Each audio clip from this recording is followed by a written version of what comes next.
Okay, 18th problem. This definitely will take some more time, more than a minute. Let us solve. Okay, so now a circuit consists of a cell of EMF 3 volt and 2 and 4 resistors are being shown over here. 1, 2, 2, 1. Note that this is not a Wheatstone's network. Okay, it appears like a bridge network. Okay, what is the voltmeter reading? So what I will do is initially I will label this as A, B, C and D. So what is he asking? What is the voltmeter reading? What could be the voltmeter reading? It could be VD minus VC. So towards it, how do we solve it? We can use KVL for this. Now how do I use KVL? So let me take two loops. Okay, so first one is this loop. Let me call this as, let me say this is P, this is Q over here. Let me take first loop which is PACBQ. PACBQ and then draw the circuit and find out. Let us say for example, a current I passes over here. The same current, let us say this is your I1 over here. So I1 into, so if I draw this, this will be minus I1 into 1 plus 2, 1 plus 2, then it comes out over here plus 3, see already 1 minute over, right, okay, plus 3 is equal to 0 or I1 equal to 1 ampere, okay, the current is 1 ampere. Let us do the same approach here also, okay, and then, so before doing that, first let us find out what is the voltage drop across this R1 over here.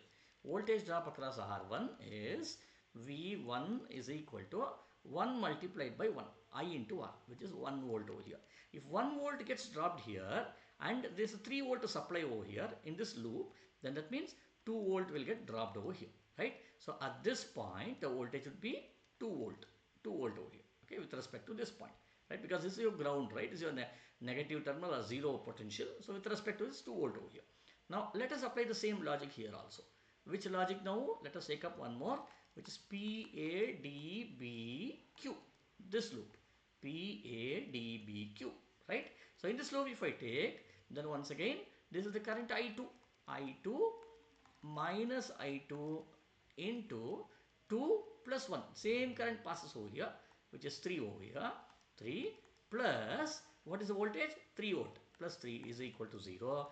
Or I2 should be equal to 1 ampere.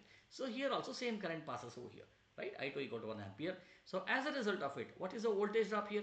We did the same thing, right? The voltage drop across this would be 2 volt over here. Why is it 2 volt? Because you see I2 is 1 multiplied by 2, I into R is equal to 2 volt, which is your V2 over here. Or your VD at this point, what is the voltage drop? Which should be 1 volt over here, which will be 1 volt. VD is equal to 1 volt over here. Why 1 volt? Because you see 2 volt gets dropped over here. 3 volt is the total supply. So 3 minus 2 should be the 1 volt over here. So 1 volt is getting dropped. Now what is that you need? You need to find what is the voltmeter reading. What is voltmeter reading? Voltmeter reading is the potential difference between point D and point C, or between point C and point D, right? So which should be 2 volt minus 1 volt. The answer should be 1 volt. The answer is B.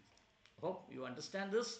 If you do not understand, please put it in your comments so that I can make a detailed video on this, on doing how to work with problems with KVL. Okay, let us move on to the 19th problem.